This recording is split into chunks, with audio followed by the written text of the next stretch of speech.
देखो बच्चों, जैसा कि अभी कल के पाठ में हमने जो है कबीर दास के साखी के 8 दोहों की व्याख्या की थी। ठीक, अब इसके बाद 9 नंबर से जो है हम आज पुनः व्याख्या शुरू कर रहे हैं कि कबीर दास के साखी का 9वां नंबर जो दोहा है वो है, लंबा मार्ग दूर घरी बिकट पंथ बहुमार, कह संतौ क्यों पाइये दुर्लभ हरि दीदार। इसमें कबीर दास जी ने बताया है कि ईश्वर को प्राप्त करना वह बहुत ही कठिन है। ईश्वर को कैसे प्राप्त किया जाए इसके विषय में कबीर दास जी कहते हैं कि लंबा मार्ग दूर है। कबीर दास जी कहते हैं कि ईश्वर का घर बहुत दूर है और रास्ता लंबा है। उस रास्ते में जो बाधाएं आ रही हैं, कह रहे हैं कि विकट पंथ बहुमार, और उस ईश्वर के रास्ते में अनेकों प्रकार के माया मोह रूपी चोर लुटेरे विद्यमान। तो कहें कि कह संतों क्यों पाइये दुर्लभ हरि दीदार।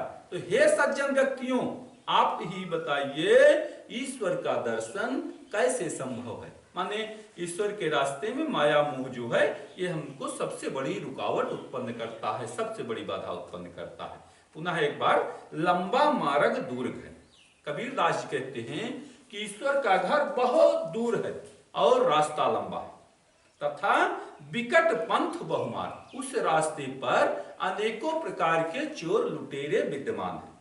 तो कह रहे हैं कि कह संतों क्यों पाइए, हे सज्जन व्यक्तियों अब आप ही बताइए कि दुर्लभ हरि दीदार, ईश्वर के दर्शन कैसे संभव हो, हम कैसे प्राप्त करें। ठीक, इसके बाद आगे दोहा है कि यह तन जारौ मस करौ लिखौ राम का नाम, लेखन करू करंक की लिख लिखी राम पठाऊं। इसमें जो है कबीर दास जी की विरहिणी जीवात्मा। अब विरहिणी जीवात्मा क्या है, हम समस्त मानव जो है विरहिणी जीवात्मा, सब ईश्वर से जितने भी आत्माएं अलग हुई हैं, जितनी भी जीवात्माएं अलग हुई हैं, ये विरहिणी जीवात्मा कहलाती हैं। तो इसमें जो है विरहिणी जीवात्मा कबीर दास जी की कहती है कि यह तन जारौ मस करौ और लिखौ राम का नाम। कबीर दास जी की विरहिणी जीवात्मा कहती है कि मैं अपने शरीर को जलाकर स्याही बनाऊंगी, मैं अपने शरीर को जलाकर स्याही बनाऊंगी और लिखाऊं राम का नाम, और राम का नाम लिखूंगी। कैसे लिखेंगी, कहे कि लेखन करूं करंक की, अपने हड्डियों की कलम से, अपने हड्डियों की कलम से राम का नाम लिखूंगी और राम के पास भेजूंगी। कबीर दास जी के जो राम हैं वह निर्गुण निराकार हैं। ये राजा दशरथ के पुत्र राम नहीं हैं, ये इनके जो राम हैं वह कण कण में व्याप्त हैं। तो इसीलिए पुनः एक बार बताते हैं कि यह तन जारौ मस करौ लिखौ राम का नाम, लेखन करू करंक की लिख लिख राम पठाऊं। कबीर दास जी की विरहिणी जीवात्मा कहती है कि मैं अपने शरीर को जलाकर स्याही बनाऊंगी और अपने हड्डियों की कलम से परमात्मा का नाम लिखूंगी और परमात्मा के पास भेजूंगी। ठीक, इसके बाद अगला दोहा है, कै बिरहिन को मीच दे कै आपा दिखलाए, 8 पहर का दाछड़ा मुंह पे सहा न जाए। इसमें भी कबीर दास जी की विरहिणी जीवात्मा परमात्मा से दर्शन प्राप्त करने के लिए कह रही है। कबीर दास जी की विरहिणी जीवात्मा कहती है कि हे परमात्मा, या तो आप हमें मृत्यु प्रदान करें, मीच, मीच माने मृत्यु, हे परमात्मा या तो आप हमें मृत्यु प्रदान करें, कै बिरहिन को मीच दे, अब कै आपा दिखलाए, या फिर अपने दर्शन दें। हे परमात्मा या तो आप हमें मृत्यु प्रदान करें या अपने दर्शन दें। क्यों, 8 पहर का दाछड़ा मुंह पे सहा न जाए, क्योंकि इस मृत्यु लोक का 24 घंटे का कष्ट, 8 पहर माने 24 घंटे, क्योंकि इस मृत्यु लोक के 24 घंटे का कष्ट मुझसे सहन नहीं होता। कहें कि हे परमात्मा या तो आप हमें मृत्यु प्रदान करें या फिर अपने दर्शन दें, क्योंकि इस मृत्यु लोक का 24 घंटे का कष्ट, पूरा दिन यहाँ पर मनुष्यों को 24 घंटे कुछ ना कुछ परेशानी बनी रहती है। तो इसीलिए विरहिणी जीवात्मा कहती है कि हे परमात्मा या तो आप हमें मृत्यु प्रदान करें या अपने दर्शन दें, अपना साक्षात्कार कराएं, ये 24 घंटे का कष्ट मुझसे सहन नहीं होता। ठीक, इसके बाद अगला दोहा है, सायर नाही सीप बिन स्वाति बूंद भी नाही, आओ कबीर मोती निपजय सुन्न सिसर गढ़ माह। कबीरदास जी कहते हैं कि मनुष्य के पास, हमारे पास सागर भी नहीं है, सीप भी नहीं है और स्वाति नक्षत्र के जल की बूंद भी नहीं है, लेकिन कबीर मोती नीपजे शून्य सिसर गढ़मा। कबीरदास जी कहते हैं कि मनुष्यों के ब्रह्मरंध्र में, सिसर माने ब्रह्मरंध्र, मनुष्यों के ब्रह्मरंध्र में कबीर मोती नीपजे, मनुष्यों के ब्रह्मरंध्र में कल्याण रूपी मोती उत्पन्न हो रहा है या होता है। कबीरदास जी कहते हैं हम मनुष्यों के पास सागर भी नहीं है, सीप भी नहीं है और स्वाति नक्षत्र के जल की बूंद भी नहीं है, लेकिन ज्ञान के द्वारा, कबीरदास जी कहते हैं कि ज्ञान के द्वारा मनुष्यों के ब्रह्मरंध्र में, ब्रह्मरंध्र माने ब्रह्मांड, ज्ञान के द्वारा मनुष्यों के ब्रह्मांड में कल्याण रूपी मोती उत्पन्न होता है। जब हम ज्ञान प्राप्त करते हैं तो हमारा कल्याण होता है, हमारा मोक्ष होता है। इसके बाद जो है कबीरदास जी का अगला दोहा है, पाड़ी हित हिम भया, हिम हो गया बिलाय, जो कुछ था सोई भया, जो कुछ था सोई भया, अब कुछ कहा न जाए। कबीरदास जी कहते हैं पाड़ी हित हिम भया, हिम हो गया बिलाय। इसमें जीवात्मा और परमात्मा, जो परमात्मा के विषय में मनुष्य संदेह करते हैं, उसके विषय में बताया गया है कि जिस प्रकार से पानी हित हिम भया, जिस प्रकार से पानी से बर्फ बनता है और बर्फ पुनः पानी बन जाता है, उसी प्रकार से परमात्मा से जीवात्मा की उत्पत्ति होती है और जीवात्मा पुनः परमात्मा में विलीन हो जाती है। कबीरदास जी कहते हैं कि जिस प्रकार से पानी से बर्फ बनता है और बर्फ पुनः पानी बन जाता है, उसी प्रकार से परमात्मा से जीवात्मा की उत्पत्ति होती है और जीवात्मा पुनः परमात्मा में विलीन हो जाती है।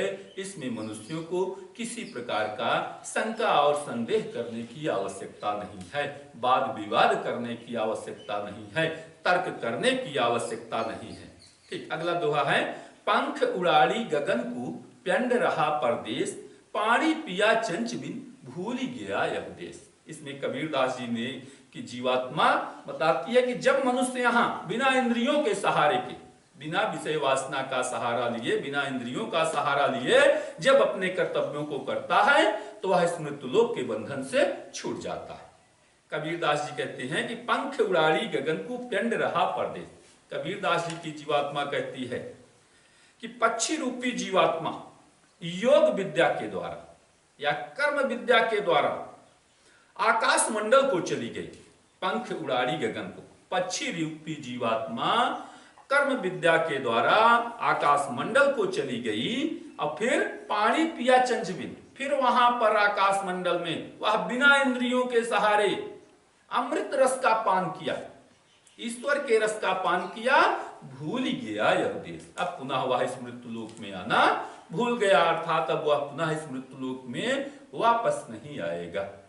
पंख उड़ाड़ी गगन को, प्यंड रहा परदेश।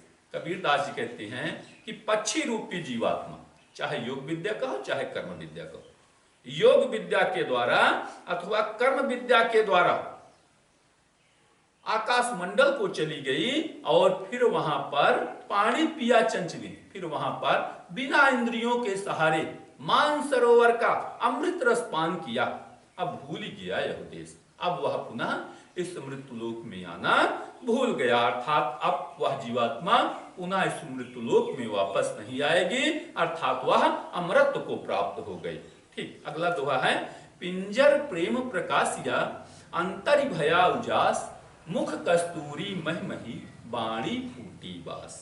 इसमें कबीरदास जी ने बताया है कि पिंजर प्रेम प्रकाशिया, अंतरि भया उजास, जब हमारे हृदय में ज्ञान रूपी प्रकाश आता है तो हमारा हाड़ मांस का शरीर स्नेह रूपी प्रकाश से भर जाता है। कबीरदास जी कहते हैं पिंजर प्रेम प्रकाशिया, अंतरि भया उजास। तो यहां से बताना है अंतरि भया उजास, जब हमारे हृदय में ज्ञान रूपी प्रकाश आता है तो हमारा यह हाड़ मांस का शरीर प्रेम रूपी प्रकाश से भर जाता है। तो मुख कस्तूरी महमही, बाणी फूटी बात, तो हमारे मुख से कस्तूरी जैसी सुगंध आती है और हमारी बाणी में मधुरता आ जाती है। कबीरदास जी कहते हैं कि पिंजर प्रेम प्रकाश या अंतर भया उजास। जब हमारे हृदय में ज्ञान रूपी प्रकाश बढ़ता है तो हमारा हाड़ मांस का शरीर स्नेह रूपी प्रकाश से भर जाता है, तो हमारे मुख से कस्तूरी जैसी सुगंध आती है और हमारी वाणी में मधुरता आ जाती है। 17 नंबर है बेटा, देखो, नैना अंतर आओ तू जेहो नयन झप्यो नाहो देखो और को ना तुझे देखन दे। इसमें कबीर दास जी की जीवात्मा कहती है कि हे परमात्मा, आप जैसे ही हमारे नेत्रों में प्रवेश करेंगे मैं वैसे ही अपने नेत्र बंद कर लूंगी, फिर नाहो देखो और को और ना तुझे देखन दे। इसके बाद ना मैं कुछ देखना चाहती हूँ ना आपको कुछ और देखने देना चाहती हूँ। अर्थात जीवात्मा परमात्मा से एकाकार करना चाहती है, परमात्मा में विलीन हो जाती होना चाहती है। पुनः एक बार देखो, नैना अंतर आओ तू जीवो नयन झप्यो। कबीर दास जी की जीवात्मा कहती है कि हे परमात्मा, आप जैसे ही हमारे नेत्रों में प्रवेश करेंगे मैं वैसे ही अपने नेत्र बंद कर लूंगी और फिर नाहो देखो और को। इसके बाद ना मैं कुछ देखना चाहती हूं और ना तुझे देखन दे और ना तुम्हें कुछ देखने देना चाहती हूं। अर्थात जीवात्मा परमात्मा में विलीन होना चाहती है। ठीक इसके बाद अगला नंबर है 18 नंबर, कबीर हरिरस यो पिया बाकी रही न था कि पाका कलश कुम्हार का बहुरी न चढ़ाई चाक। कबीर दास जी कहते हैं, कबीर दास जी कहते हैं कि मैंने ईश्वर के आनंद रूपी रस का इतना छक्कर पान किया कि बाकी रही न था, हमारी समस्त इच्छाएं समाप्त हो गई। कह रहे हैं आगे कि पाका कलश कुम्हार का बहुर न चढ़ाई चाक। जिस प्रकार से कुम्हार का पक्का घड़ा पुनः चाक पर नहीं चढ़ाया जाता, उसी प्रकार से अब मैं पुनः इस मृत्युलोक में वापस नहीं आऊंगी। कबीर दास जी कहते हैं कि ईश्वर के आनंद रूपी रस का, कबीर हरिरस यूं पिया, ईश्वर के आनंद रूपी रस का इतना छक्कर पान किया कि बाकी रही न था, ये हमारी समस्त इच्छाएं समाप्त हो गई। अब पाका कलश कुम्हार का बहुरी न चढ़ाई चाक। जिस प्रकार से कुम्हार का पक्का घड़ा पुनः चाक पर नहीं चढ़ाया जा सकता, उसी प्रकार से अब मैं पुनः इस मृत्युलोक में वापस नहीं आऊंगा। अब इसमें एक सबसे आवश्यक बात होता है कि हरिरस, कबीर हरिरस आ गया है ना, ईश्वर का आनंद रूपी रस। तो ये हरिरस कैसे प्राप्त किया जाए, पहले इसको हम जानेंगे, तभी तो हम भी हरिरस का छक्कर पान करेंगे ना। तो हरिरस के से तात्पर्य है कि जब हम किसी दूसरे की भलाई करते हैं तो जो हमारे हृदय में जो आनंद की अनुभूति होती है वह हरिरस कहलाता है। किसी भी निस्वार्थ भाव से जब हम अगर किसी की भलाई करते हैं, किसी की सेवा करते हैं, तो जैसे डूबते को बचाते समय, कोई डूब रहा हो उसको अगर हम बचा लेते हैं तो जो हमारे हृदय में अनुभूति होती है वह ईश्वर का हरिरस है। कोई प्यासा हो उसे पानी पिला दिया जाता है, कोई जल रहा हो उसे बचा, माने किसी की भी जब हम सहायता निस्वार्थ भाव से किसी की सहायता पहुंचाते हैं तो उस समय हमको हरिरस प्राप्त होता है।